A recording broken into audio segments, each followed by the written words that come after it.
A iluminação de Deus que coloca tudo em seu lugar. Abra seu coração para essa palavra de fé e renovação. Permita que Deus ilumine suas decisões e conduza para as áreas que precisam de mudança. Inscreva-se no canal, ative as notificações para ver mais pregações. Deixe seu like, comente e compartilhe para que essa pregação alcance mais corações. Abre sua Bíblia comigo.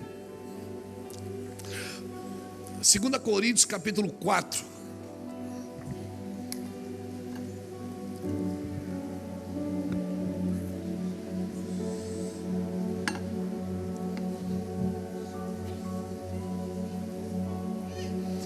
Glória a Deus. 2 Coríntios capítulo 4 e o versículo de número 1.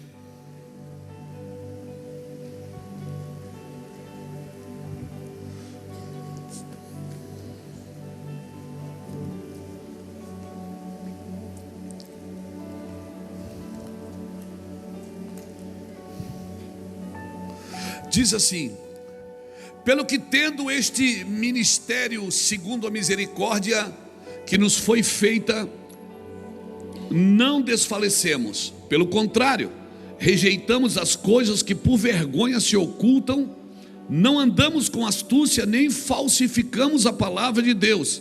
Antes, recomendamo-nos a consciência de todos os homens, na presença de Deus, pela manifestação da verdade. Mas se o nosso evangelho ainda está encoberto, para os que se perdem é que está encoberto, nos quais o Deus deste século cegou o entendimento dos incrédulos, para que não lhe resplandeça a luz do evangelho da glória de Cristo, que é a imagem de Deus. Pois não nos pregamos a nós mesmos, mas a Cristo Jesus o Senhor. E nós mesmos somos vossos servos por amor de Jesus. Pois Deus que disse: das trevas resplandecerá a luz, e quem brilhou em nossos corações para a iluminação do conhecimento da glória de Deus na face de Jesus Cristo. Temos, porém, este tesouro num vaso de barro, para que a excelência do poder seja de Deus e não de nós. Em tudo somos atribulados, porém não angustiados, perplexos, mas não desanimados, perseguidos, mas não desamparados, abatidos, porém não destruídos, levando sempre em toda a parte o morrer do Senhor no nosso corpo, para que a vida de Jesus se manifeste também em nosso corpo, em nossos corpos.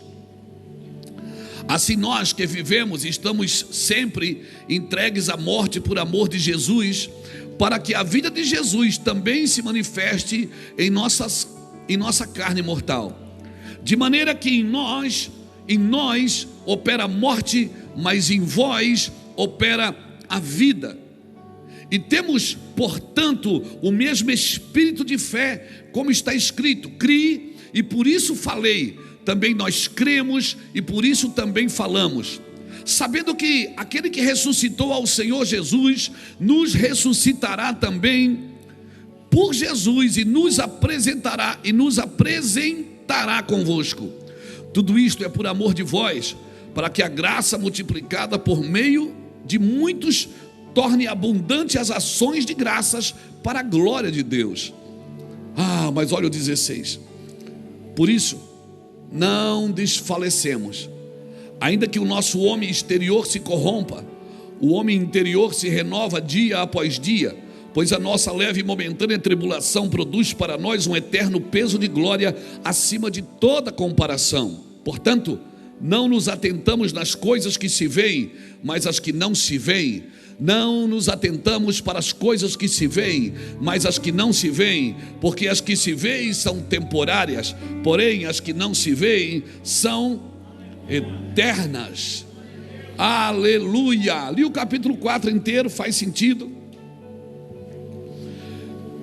Faz muito sentido, porque Paulo, ele foi um grande discipulador da igreja. E esse texto ele fala muito comigo por conta desse cuidado que a gente precisa ter para que as coisas que acontecem fora da gente não determinam como que a gente vai viver. Nós não nos movemos por circunstâncias. Então, se eu fosse colocar um tema nessa mensagem de hoje, Eu chamaria ela de luz que traz ordem.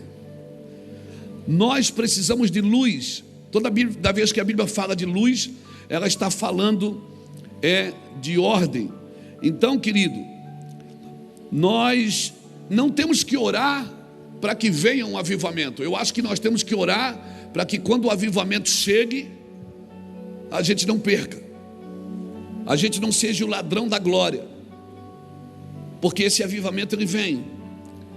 E já falamos inúmeras vezes sobre isso, que a espera por um avivamento coletivo não pode ser mais desculpa para a gente não viver um avivamento pessoal. A gente já pode começar a viver algo pessoal na nossa vida, na nossa casa, no nosso lar, na nossa família, com os nossos filhos. Parece que a gente perdeu noção de servir com simplicidade, de fazer coisas simples. Coisas simples. Hoje eu e Iraci saímos com os cachorros de manhã e a gente passou na praça aqui na Beira Rio e tinha muitas famílias fazendo piquenique. Eu até achei uma toalha lá parecida com uma camisa que eu tenho. Eu estou bem disposto a não usar mais aquela camisa. E as pessoas ali com garrafa térmica, bolo, pão, e tudo sentado em cima da toalha. Eu disse assim, às vezes a gente mora aqui há tanto tempo que a gente não presta atenção na beleza natural onde vivemos, porque a fartura faz isso. Quando chega um certo tipo de conforto, a missão fica em perigo e a gente vai dormindo sobre a espada. Às vezes você está aqui numa maravilha dessa. Às vezes pessoas, quem veio de fora morar em Itajaí? Ô irmão, para na faixa, hein?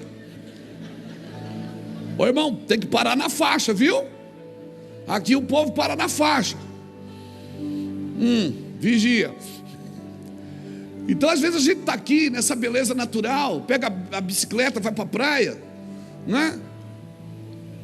No verão é calor pra caramba, no inverno é frio, né? E você sabe quando alguém é de fora aqui, porque está 25 graus, o cara está de jaquetão. E eu fico pensando, coitado, quando vier uns 5, 6 graus, não vai suportar não. Mas às vezes a gente não presta atenção nas coisas boas que nos rodeiam. Por quê? Porque os nossos olhos não estão abertos. E a gente começa a olhar para as circunstâncias. E a gente começa a se mover pela circunstância. Então, nós temos que orar e jejuar, não é para que venha. É para que, quando a gente perceba, a gente não roube isso, a gente não seja perceptível o que Deus está fazendo. Por quê? Porque avivamento é de graça, Deus vai fazer de graça. Deus vai fazer porque Ele quer. Amém? Tozer falou uma coisa interessante um dia. Ele disse assim, que Deus não se curvou à nossa pressa nervosa. Deus não se curva à nossa pressa nervosa. E Deus também não adotou métodos da nossa era imediatista. Deus não adotou métodos nenhum. O homem que deseja conhecer a Deus, ele precisa dedicar-lhe tempo, e muito tempo. Isso diz Tozer. Então, pastor, mas a luta, irmão, turbulência é necessária. Turbulência, ela remodela os próximos dias para a gente. Então eu não sei quanto a você, eu estou com muita esperança. Eu estou com muita esperança, muita alegria, não é? Então toda turbulência, eu penso que ela veio para remodelar. Então, a Bíblia está dizendo que esta leve e momentânea tribulação não está para se comparar com o eterno peso de glória. O texto que nós lemos está falando que Deus vai abrir seus olhos, que em tudo nós somos atribulados aqui fora, porém não angustiados aqui dentro, perseguidos, porém não abatidos, perplexos, porém não desanimados, levando no corpo o morrer de Cristo, para que a vida de Cristo se multiplique na nossa carne mortal. E ainda que o meu homem exterior se desgaste, porque o homem interior se desgasta, irmão. Estou vendo muita gente desgastada aqui. O homem interior se desgasta. Você pode esticar para onde você quiser, vai desgastar, meu filho. Amém? Amém? Daqui a pouco começa a aparecer as bordinhas de catupiry. Não, aqui fora você pode fazer o que quiser. Saúde é o que interessa. O resto não tem pressa. Mas o importante é que o homem interior, a mulher interior se renove a cada dia. Que você seja renovado por Deus. Que esta leve e momentânea tribulação, essas coisas externas, as circunstâncias externas, não pare quem você é. A cada problema que você soluciona, a cada problema que você vence, você deveria ter mais fé e não menos fé. Eu vou falar de novo, para quem sabe você dá um glória a Deus. A cada problema que você vence, que você supera, você deveria ter mais fé para o próximo. Nós já profetizamos e vamos profetizar quantas vezes for preciso. Até final do ano esse problema vai acabar. Porque tem problema na fila esperando para o ano que vem. E você vai ter que vencê-los também. E parece que Deus não gosta da gente. A impressão que dá é que ser crente é uma desgraça, irmão. Mas se você for analisar, todo mundo tem problema, só que agora você está vendo eles. Antes você não via. Você estava cego pelos prazeres do mundo, pelos prazeres da carne, mas agora você vê. Por isso que parece que eles ficaram gigantes, mas eles sempre estiveram aí. Só que agora você está vendo o mundo de dentro para fora, não é mais de fora para dentro. Você vê o mundo na perspectiva de Deus, do Espírito. A gente diz assim, depois que eu vim para a igreja, meu Deus, parece que o diabo se levantou. Mas claro que ele se levantou. Na realidade, esse é o trabalho dele, se levantar. Mas o que está acontecendo? Que agora você está vendo. Irmão, tudo que está desordenado é porque não tem luz. Gênesis capítulo 1, a terra era sem forma e vazia. Então Deus disse, haja luz, e houve luz. E houve luz no primeiro dia. Mas o sol Deus só fez no quarto dia. E já havia luz no primeiro dia. Por quê? Porque o que ilumina a minha vida e a sua não é o sol, é a palavra de Deus. Deus disse, haja, e houve. E a terra era sem forma e vazia, até Deus declarar a luz sobre ela. Irmão, tudo que vive sem luz está em desordem. E tudo que está desordenado, quando vem a luz, volta ao normal. Então se prepare, porque a luz está aumentando. A luz de Deus vai aumentar na sua vida, amém, irmãos? E quanto mais você entra, mais você busca, mais você renuncia, essa luz, a tendência dela é aumentar cada vez mais na sua vida, nos seus negócios. E aí você tem um problema que você não tinha. Você vai ver. Você vai ver. E quando você vê, você acha que aquilo nasceu na sua vida naqueles dias. Não, ele já estava aí. Só que agora você está vendo. Deus abre os seus olhos para você ver. Deus abre os seus olhos para você enxergar. A desordem é uma operação das trevas que produz um vazio. Por isso que a terra era sem forma e vazia. Por isso você vai ver muita gente em desordem. Que desordem, pastor? Desordem espiritual, emocional, física, econômica, ministerial. Uma desordem familiar. Mas nós, cristãos, pseudos cristãos, nós temos o hábito de nos arrepender por nossas atitudes. Faz uma coisa errada, vai lá e se arrepende. Faz outra coisa errada, vai lá e se arrepende. Não, irmãos, o arrependimento bíblico não são por atitudes erradas, são por natureza errada. Porque se eu mudar só, se eu pedir arrependimento só pelas minhas atitudes, eu posso voltar a fazer ela depois. Quantas pessoas que você sabe que saíram das drogas voltaram para as drogas depois? Quantas pessoas que você sabe que solucionaram o seu problema familiar e voltaram a ter problema familiar? Por quê? Porque isso é um problema de natureza, não é de atitude. Por isso que é necessário fazer o quê? Nascer de novo. É necessário nascer de novo, para que mude as atitudes de uma vez por todas. Eu preciso nascer da água e do Espírito. Porque senão, a cada ciclo, eu posso ter quedas nas minhas atitudes e voltar a fazer tudo de novo. Então o arrependimento que nós precisamos é porque nós estamos vivendo em desordem. Não é um arrependimento somente pelo pecado. Eu sei que tudo foi o pecado que criou essa desordem, foi o pecado que criou. Mas eu não posso viver me arrependendo somente por atitudes erradas. talvez a minha natureza esteja errada. Eu quero me arrepender das ações, talvez eu tenha que me arrepender dos pensamentos, porque são os pensamentos que dão início às ações. Amém, irmãos? Uma pessoa que é prisioneira de pornografia, não adianta ela só desligar a televisão, porque a qualquer momento ela pode ter uma atitude pornográfica, porque a natureza dela precisa mudar. Então o que ela vai fazer? Ela vai jejuar, ela vai orar, ela vai confessar: Deus, eu sou assim, me ajude. Deus, eu não quero isso, isso não é para mim. Eu sou teu filho, os meus olhos são teus, meus ouvidos são teus, minha mente é tua. Eu não quero ficar preso dentro de um cativeiro de imoralidade, Senhor.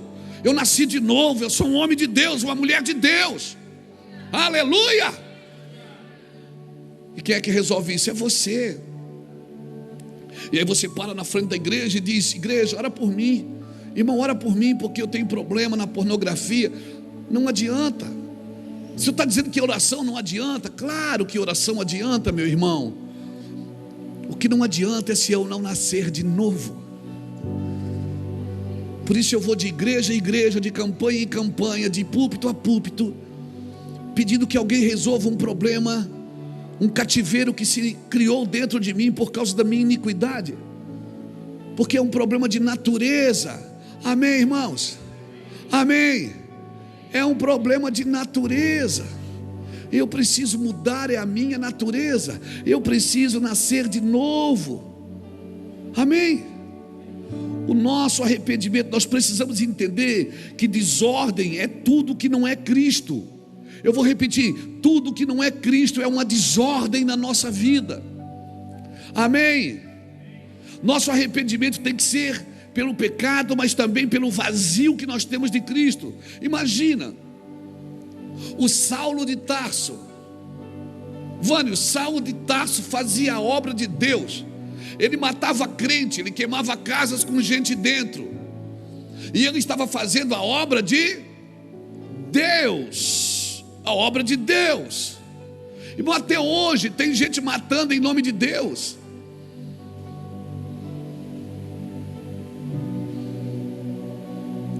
Pessoas estão matando pelas religiões em nome de Deus. Quantas pessoas acham que servem a Deus quando não servem? Saulo de Tarso estava matando em nome de Deus. Um homem que aprendeu aos pés de Gamaliel, um benjamita, fariseu de fariseus. Ele mesmo fala isso em Filipenses. Enquanto a lei, zeloso. O cara que ia buscar ordem, ele ia no STF pedir ordem para atacar a igreja. Até que um dia ele encontra Jesus, e ele faz a pergunta: quem és tu, Senhor? E Jesus disse: eu sou Jesus a quem tu persegues. Eu sou Jesus a quem tu persegues. Irmão, cada vez que você persegue algo que Jesus ama, você está perseguindo é Jesus. Aquela pessoa que você não gosta dela não significa que Jesus não a ama. Aquela pessoa que você tem problema com ela, quem tem problema é você. Jesus quer salvá-la. Mas ele adora outra igreja, ele está na outra igreja, ele é de outra religião. Jesus não está nem aí. Ele é maior do que tudo isso. Ele é maior do que essas prateleiras religiosas que nós criamos e catalogamos as pessoas pelas suas práticas. Jesus não cataloga pessoas pelas suas práticas. Saulo foi ao chão, ficou cego, e ele disse: quem és tu, Senhor? E o Senhor disse: eu sou Jesus, quem tu persegues. Ou seja, ele sabia que era o Senhor. O que ele não sabia é quem o Senhor era. Quantas pessoas que servem a Deus e pensam que estão trabalhando para Deus, porque fazem as coisas certas. Não, irmãos, eu não posso atacar o que Jesus ama. Jesus não me chamou para condenar, Ele me chamou para morrer junto. Ele não me chamou para condenar alguém, Ele me chamou para morrer por alguém. Amém, irmãos? Para morrer por alguém. Ainda que o meu homem exterior se desgaste, o meu homem interior, ele tem que ser renovado todo dia. Todo dia. Então se arrependa de tudo que você vive e de tudo que você faz que não é Cristo na sua vida. Amém? Deixa eu entrar num assunto aqui. O dilúvio não caiu na terra enquanto a arca não estava pronta. Não caiu. Os filhos de Eli não morreram enquanto Samuel não estava pronto. Saul não foi removido enquanto Davi não estava pronto. O que é que eu aprendo aqui? Deus está aprontando algo para assumir o que Ele está removendo. E aí você está focado no que Deus está removendo, quando você tem que estar focado naquilo que Deus está levantando. Tem coisas que Deus já terminou com elas, mas ainda não removeu, e vai remover, irmãos. Mas isso não é problema seu. Embora Deus declare as coisas terminadas antes de serem removidas, Ele não removerá até que tenha preparado um novo para assumir. E quando eu falo novo, a gente pensa que é uma nova pessoa. Deus vai tirar um e botar o outro. Não, não é isso. Deus não trabalha assim. Deus não joga xadrez, irmão. Não é isso. Não fixe os seus olhos no que está caindo, mas no que Deus está construindo para assumir este lugar. E o que é que Deus está construindo? Uma nova mentalidade, um coração rendido. Amém? Amém, irmãos? Fala a verdade. A gente ouve tantas notícias, a gente ouve tantos ataques na internet, nas redes sociais, nos jornais. Tem hora assim que dá uma tristeza, não dá, gente? Você não fica triste, não? Eu fico. Tem hora que dá uma tristeza, diz, meu Deus. Aí a nossa tristeza gera uma indignação. A indignação gera uma crítica. A crítica já gera difamação. A gente já começa a falar. E a gente começa a dizer o quê? A igreja está perdida. Irmão, todo avivamento nasceu de igrejas que estavam perdidas. Todo avivamento nasceu de um povo que tinha perdido a esperança. Mas lá no meio Deus levantou 5, 6. Lá no meio Deus levantou alguns que resolveram olhar para o que Ele estava levantando, não para aquilo que Ele estava derrubando. Aleluia! Ele não removerá até que tenha preparado um novo para assumir aquilo que Ele removeu. E aí nós vamos para Apocalipse. Dá uma catástrofe como deu no Rio Grande do Sul. Agora a gente diz, Jesus está voltando. Por quê? Porque a gente olha para Apocalipse, a gente só estuda acontecimentos.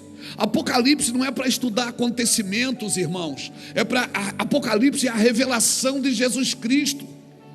Amém? Amém?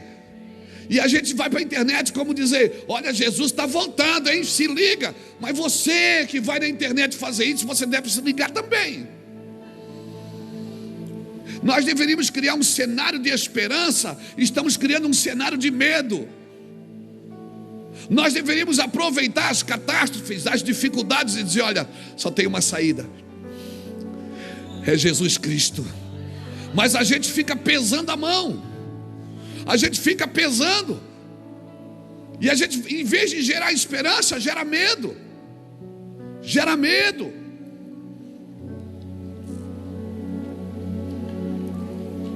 Na ira do homem não se manifesta a glória de Deus. Arrependimento não é por ira, irmão, é por amor. Só alguém que ama muito tem condições de, quando prega, quando fala, quando escreve, quando canta, quando ministra, quando levanta as mãos, só alguém que ama muito, irmãos, pode gerar um ambiente de arrependimento. Ah, meu irmão, eu oro para que o amor do Senhor seja derramado em nossos corações. Ah, meu Deus, amém. Cutuca alguém que está do seu lado, o mesmo que você cutucou para pedir o livro. Diga para ele assim, ó, nós precisamos ver corretamente. Nós precisamos enxergar corretamente. E sabe o que me preocupa? Me preocupa porque as 7 igrejas do Apocalipse, as 7 igrejas, a igreja de Éfeso até Laodiceia, Se essas 7 igrejas, elas representam os 7 períodos da igreja na terra, então nós estamos em Laodiceia. E Laodiceia é uma igreja perigosa. Por quê? Porque é uma igreja sem noção, noiada. Por quê? Porque ela pensa que é rica, ela pensa que não lhe falta nada, mas o Senhor diz que ela é miserável, pobre, cega e nua. E Ele dá 3 recados para ela. Ele diz: olha, eu aconselho que você compre ouro puro para que você seja realmente rica. Eu aconselho que você realmente compre vestes brancas para que você seja realmente santa. E por último, ele diz: compra o quê? Colírio para os seus olhos. O último pedido de Jesus para a igreja de Laodiceia é: você precisa enxergar melhor. Você precisa ver. Você está criando falsas linhas de chegada e está com medo de viver. Tem gente que não quer ter mais filho, porque como é que vai criar filho nesses dias?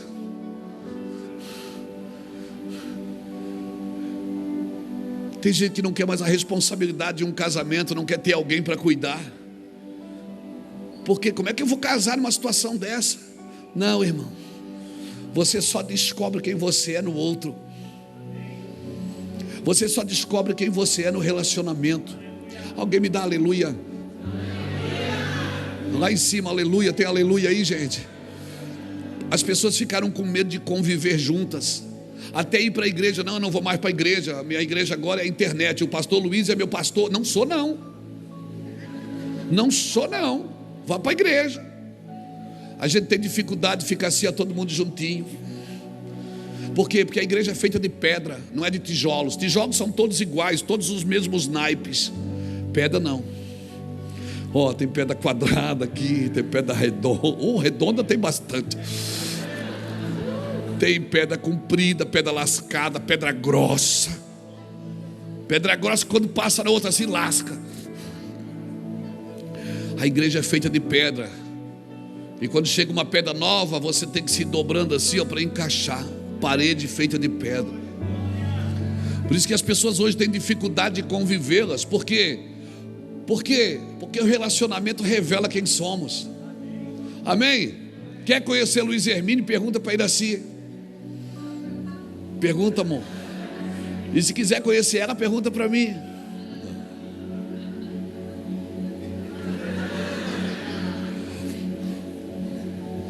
Por quê? Porque não tem ninguém que confronte você mais do que o cônjuge. Fala uma coisa aqui que não acontece, que eu cheguei em casa assim, por que você falou aqui? Isso não é verdade. Ela fala: aquilo que você falou lá não foi bem assim. Foi? Eu digo: foi, amor. Luiz, eu digo: foi, amor. É que hoje eu estava meio evangelástico. Ninguém confronta mais a gente do que o amigo de perto, do que o cônjuge. Mas as pessoas preferem viver só. Por quê? Porque é melhor. É melhor. Ela fica, ninguém a descobre. Provérbios 18 diz que aquele que se isola busca a sua própria ruína e insurge-se contra a verdadeira sabedoria. Porque a verdadeira sabedoria de Deus é conjunto. Deus é uma comunidade de 3: Pai, Filho e Espírito Santo.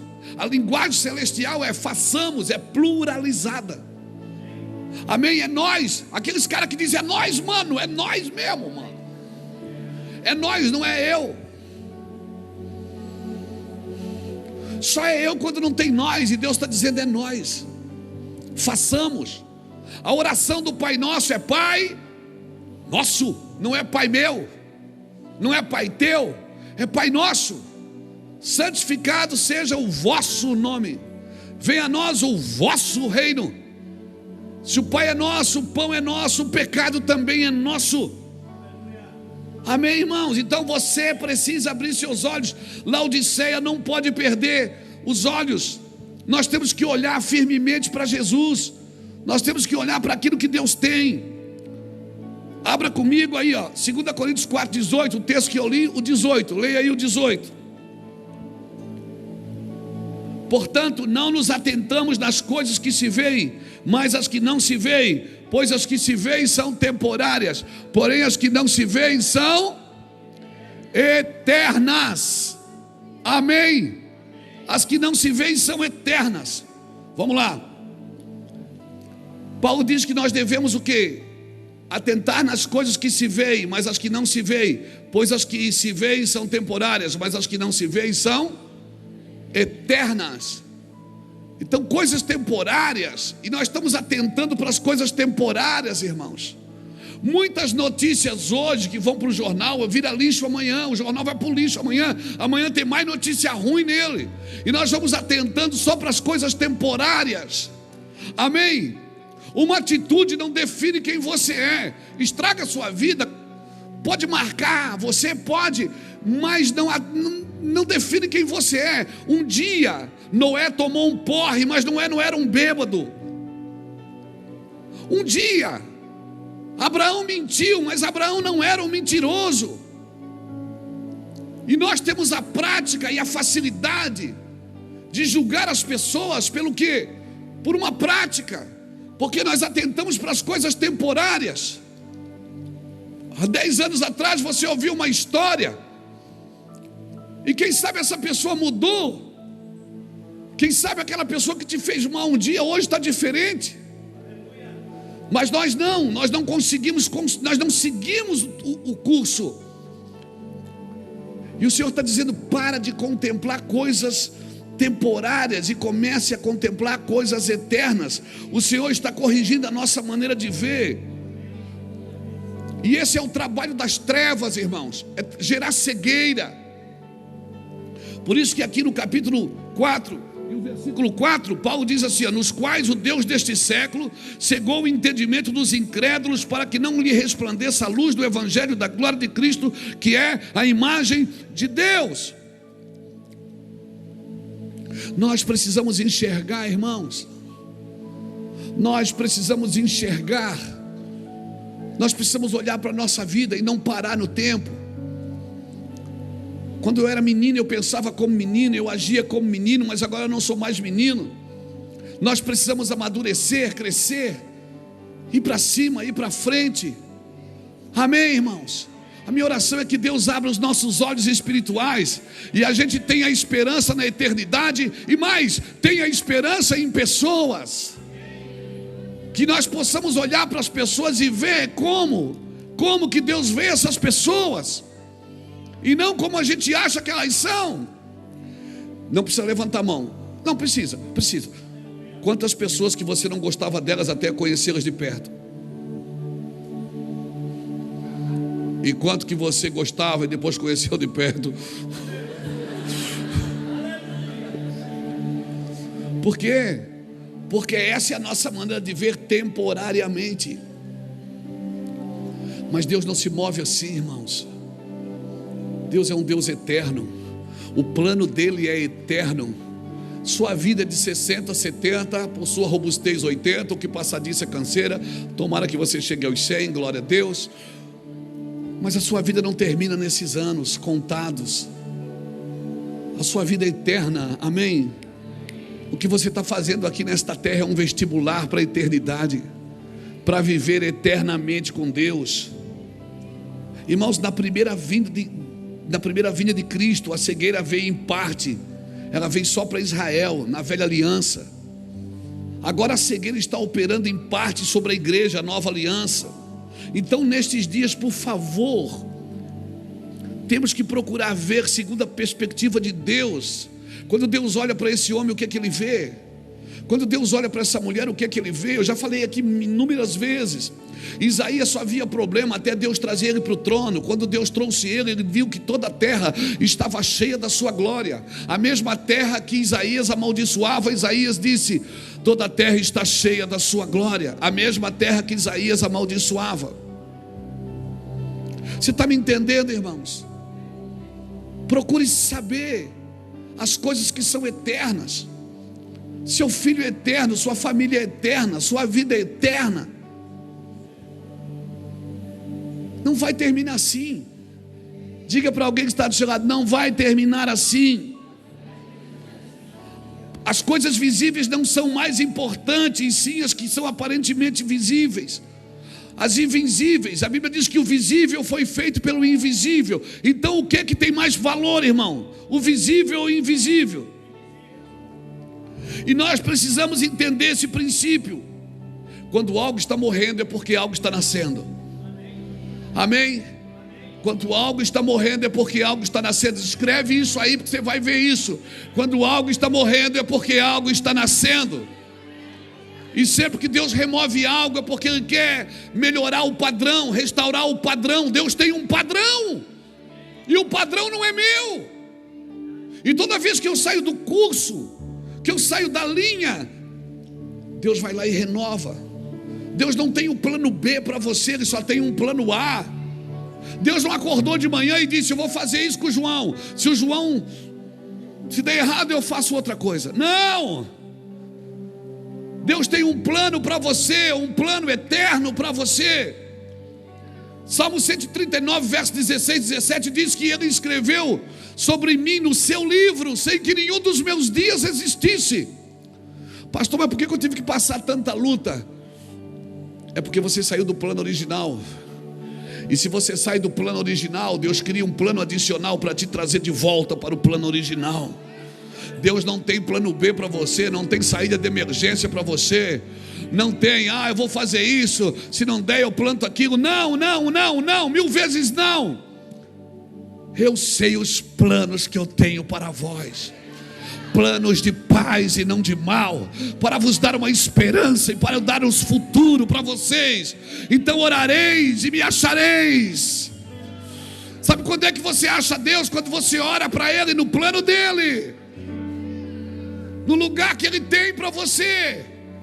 Eu sei os planos, e os planos do Senhor não podem ser frustrados. Não podem. Então deixa eu te animar. Não tem como dar errado. A única pessoa que pode acabar com tudo isso é você mesma. Não, nem o diabo pode, não pode, não pode. Por quê? Mas eu pequei muito, eu fiz muita coisa errada. Mas Deus riscou o escrito de dívida que era contra você, cravando ele na cruz. Nem o diabo pode parar você com aquilo que Deus tem para a sua vida. Só você pode botar fora.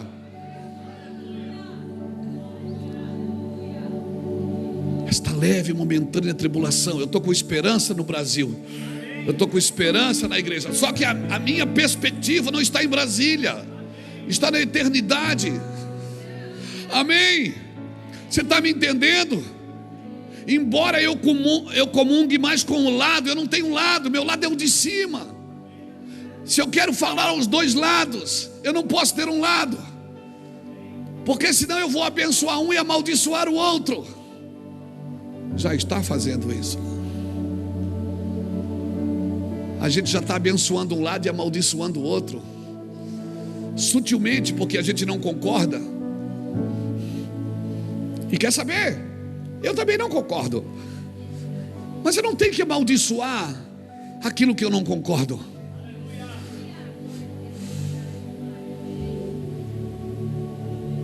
Porque aquele homem que matava crente, chamado Saulo de Tarso, ficou cego. E agora Deus vai lá e fala para Ananias, um homem simples, humilde, que a primeira, eu acho que é a única vez que a Bíblia fala dele. Acho que mais uma vez a Bíblia fala dele. Deus vai lá e diz assim: Ananias, vai lá na rua, lá tem um homem chamado Saulo de Tarso. Quando Deus fala o nome, Ananias: não vou não. Vai, Ananias, ele está te esperando. Eu já falei para ele que você ia. Deus nem falou com Ananias, já avisou Paulo que um homem lá ia orar por ele. Vai lá, Ananias, ora por ele. Aí Ananias começa a pregar para Deus. Quantas vezes a gente quer ser mais santo do que Deus? Quantas vezes a gente quer convencer a Deus que a nossa ideia é melhor do que a dele? E Ananias diz: não, Senhor, o Senhor não conhece esse homem. Não, o Senhor está equivocado. Esse homem mata crente. Aproveita que ele está cego e mata ele. Mata ele, mata a família dele. Esse homem é um infeliz, miserável. O Senhor disse: Ananias, não discute. Eu vou ensinar para ele algumas coisas. Mas Senhor, ele mata crente. Não, Ananias, não vai matar mais. Ele está cego agora, mas eu vou abrir os olhos dele. E quando eu abrir os olhos dele, ele vai ter uma nova perspectiva da vida.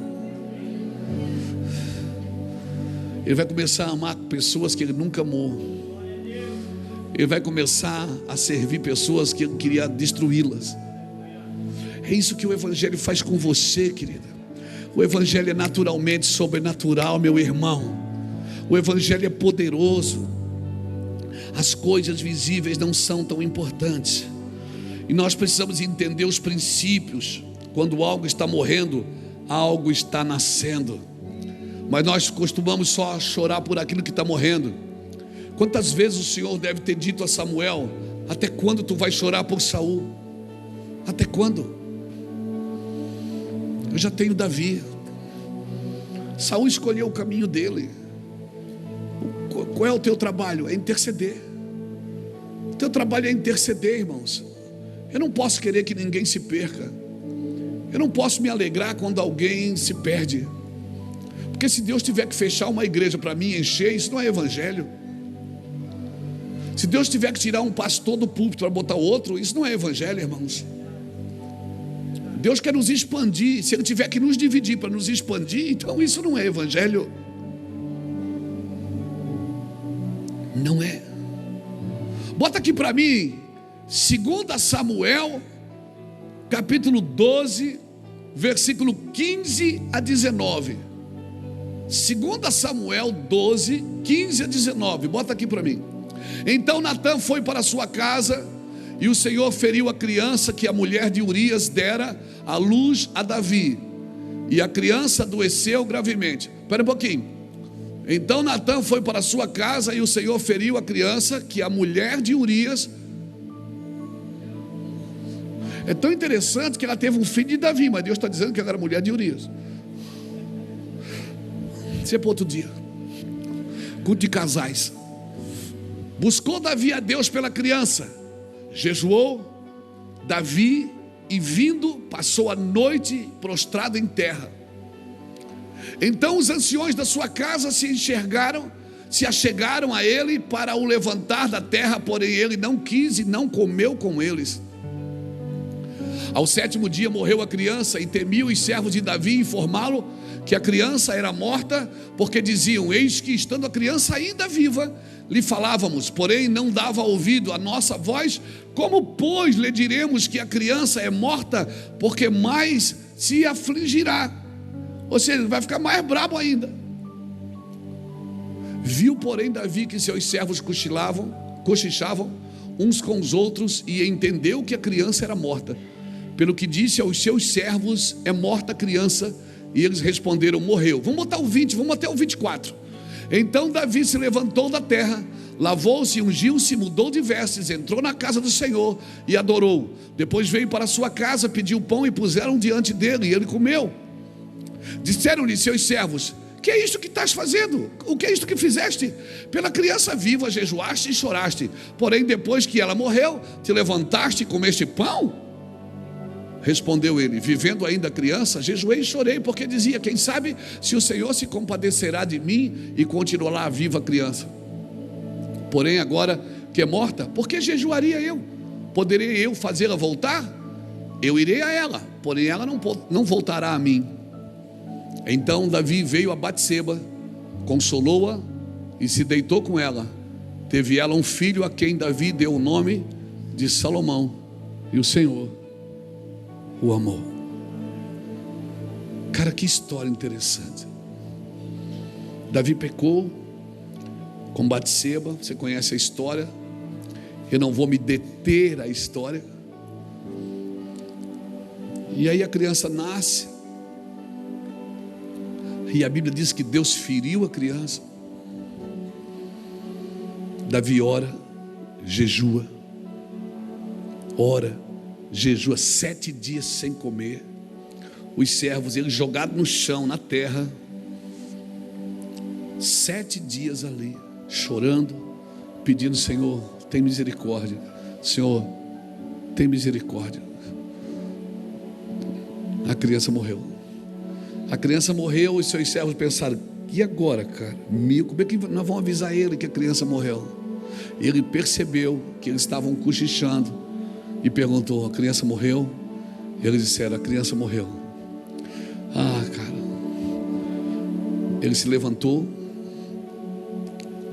se lavou, ungiu-se, mudou de roupa, voltou a adorar, foi para sua casa, pediu pão e comeu.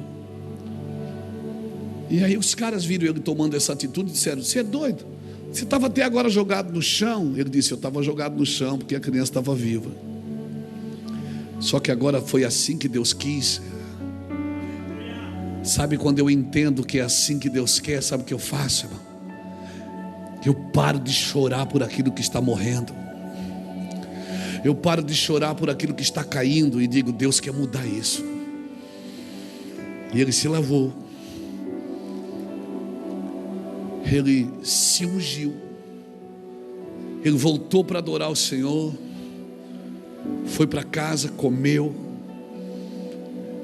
se deitou novamente com a sua esposa a cabo de dias. Ela teve outro filho e agora a história era diferente.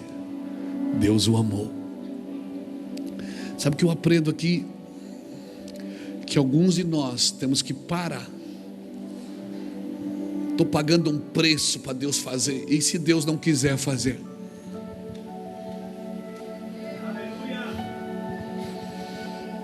E se Deus não for fazer? Você acha que é você que move a Deus ou é Deus que move você? E se Deus não quiser recuperar? E se Deus não quiser renovar? Quando Davi percebeu que aquela era a vontade de Deus, que ele fez? Ele se levantou, ele foi lá, tomou um banho, 7 dias sem tomar banho,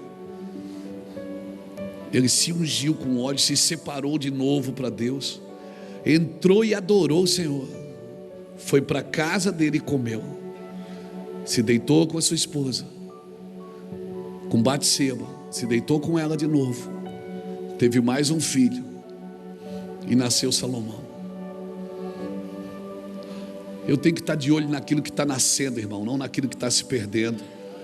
Eu tenho que estar de olho em coisas que Deus está levantando, não em coisas que Deus está derrubando. Porque se essa é a vontade de Deus, eu não posso lutar com os meus sentimentos, com as minhas emoções, contra uma coisa que Deus não quer. Pegou? Vocês ficaram tão em silêncio agora. Coisa terrível é um homem lutar contra a vontade de Deus. Coisa terrível é um homem, por não entender o que Deus está fazendo, ele começa a lutar contra a vontade de Deus. Os discípulos, eles não conseguiram discernir a Cristo como Filho de Deus. Por quê? Porque Jesus tinha acabado de dizer: eu vou morrer e vou ressuscitar no 3º dia. Mas só que os discípulos não queriam que Jesus morresse. Estava indo tão bem o ministério, estava tudo tão lindo, tão maravilhoso. Às vezes, por não entender a vontade de Deus, a gente não permite Deus fazer. A gente não permite Deus lutar e a gente sofre. Sofre por quê? Porque às vezes a gente quer uma coisa que Deus não quer para a gente. A gente quer uma coisa e Deus não quer. Então o que eu faço? Você ora com consciência. Você se lava pela palavra, você se unge com a unção. Você entra e continua adorando. O Senhor me deu, o Senhor me tirou. Bendito seja o nome do Senhor. Esta leve e momentânea tribulação não está para se comparar com o eterno peso de glória. Por que é tão difícil? Porque nós limitamos a Deus somente nas nossas necessidades. E às vezes Deus está dizendo: eu quero mudar você. Eu quero levar você para um outro ambiente, para um outro nível, para um novo lugar. E as coisas começam a desmoronar ao seu redor. Você fica: mas por que está acontecendo isso? Deus está dizendo: sou eu. Eu estou mudando o cenário para você. Eu estou mexendo com você nesse lugar. E a gente tem dificuldade, porque quando as coisas não contribuem, quando a gente ora uma coisa e acontece outra, quando a gente pede algo e acontece outro, e a gente não está entendendo que Deus está nos treinando para aquilo que está por vir. Levante sua mão assim comigo. Eu quero declarar, meu lindo, que você vai entrar numa percepção com Deus tão linda, tão maravilhosa, que você vai entender Amém? Que você vai entender coisas que Deus está fazendo. Entenda, Deus está corrigindo nossa maneira de vê-lo. Deus está corrigindo a nossa maneira de enxergá-lo. Deus está corrigindo a nossa maneira de vê-lo e a nossa maneira de enxergá-lo. Quando algo está caindo é porque algo está sendo levantado. Quando algo está caindo, algo está sendo levantado. Então pare de chorar por coisas que estão caindo. Deus está dizendo: eis que vou fazer nova todas as coisas eu vou fazer. Aleluia, isso não vai parar você. Isso não é o fim. O que você pensa que é o fim não é o fim, é só o começo. Não crie uma falsa linha de chegada para achar que já chegou. Não chegou. Estamos correndo a carreira que nos está proposta. E aí sabe o que é que acontece?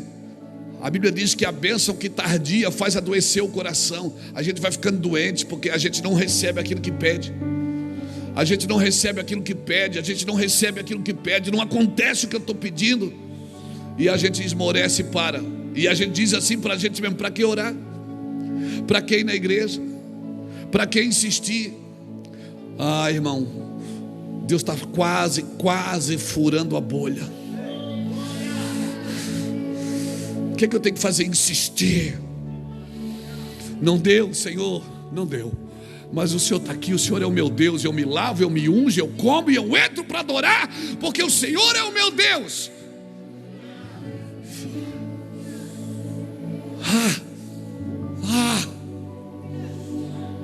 Perseverança. Quem está buscando perseverança? Você sabe o que é que produz perseverança?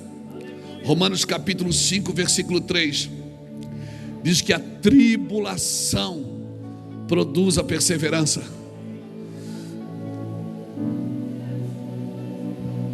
Produz a perseverança. A perseverança produz a experiência.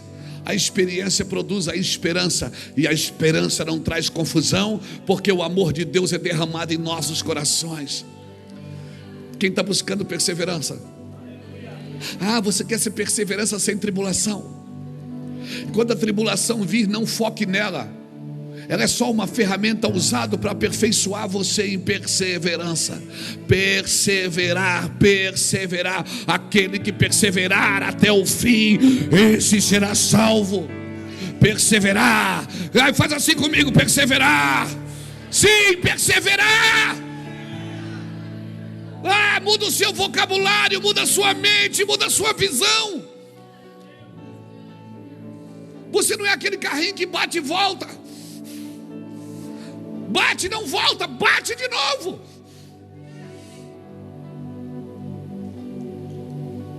Vai de novo. Até romper, irmão. Esses dias eu vi muitas coisas caírem no Rio Grande do Sul. Pontes caíram, casas caíram, igrejas caíram. Muitas coisas caíram. E eu chorei, irmãos. Nós estávamos chegando nos Estados Unidos, eu e Iraci, fomos surpreendidos com a notícia no aeroporto. Rio Grande do Sul está dentro d'água. Nós choramos, a gente tem muitos irmãos, é um estado do nosso país, um povo amado, abençoado. E muitas coisas caindo, cidades que vão ter que mudar de lugar, cidades que não vão existir mais.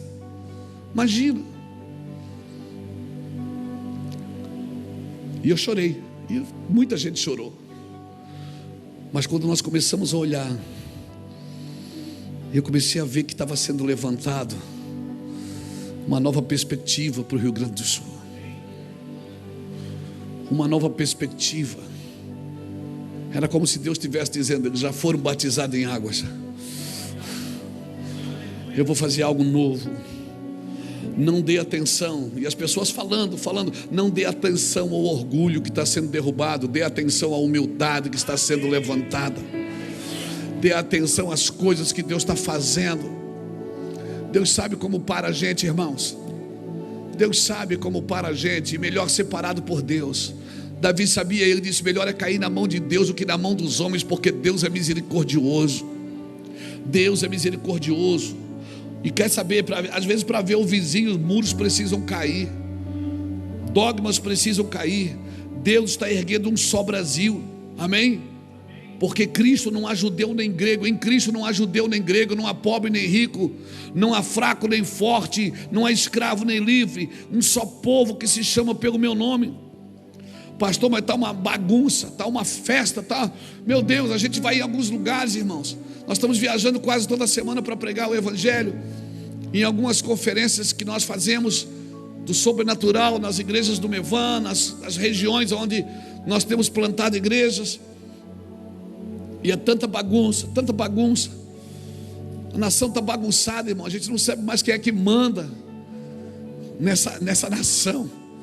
A gente não sabe mais quem é que governa essa nação. Quais são os três poderes. Eles não comunicam mais entre eles. Aí eu vou ler o 2 Reis capítulo 22. Quando eles estão fazendo uma reforma no templo. Quando Josias acha o livro no meio da bagunça. Eles estão lá no templo restaurando, reformando, e de repente ele acha o livro da lei no meio dessa bagunça, no meio dessa desordem. Porque toda vez que Deus vem e bagunça, irmão, é porque Ele quer que a gente encontre algo. Deus quer que a gente encontre algo. Então eu quero encorajar você a olhar corretamente, porque a nossa vida pode estar uma bagunça, o nosso lugar pode estar uma bagunça. Talvez você está olhando, a idade está chegando, está passando o tempo, e parece que você não adquiriu nada, não fez nada sólido. Meu Deus, você vai viver eternamente, por favor. Acorda, tem uma perspectiva eterna. Você está olhando para a sua desordem, e Deus está querendo trazer ordem na sua desordem. E Deus está dizendo: eu quero mudar a sua visão. No meio da bagunça, Josias achou o que podia organizar a nação. No meio da bagunça, o rei Josias achou o livro da lei. Pegou o livro da lei e começou a ordenar a nação, até fazer a Páscoa de novo. Então, por favor, chega de colocar coisas sobre Cristo, sobre a igreja de Cristo. Muitas desordens, muitas bagunças que foi nós que geramos, irmãos. Com as nossas perspectivas momentâneas, a gente se move por circunstância, e Deus está dizendo: não, se mova por uma palavra eterna. Se mova por uma palavra eterna. Eu termino aqui, Tiago capítulo 1, versículo 1 e 2. Olha o que diz Tiago,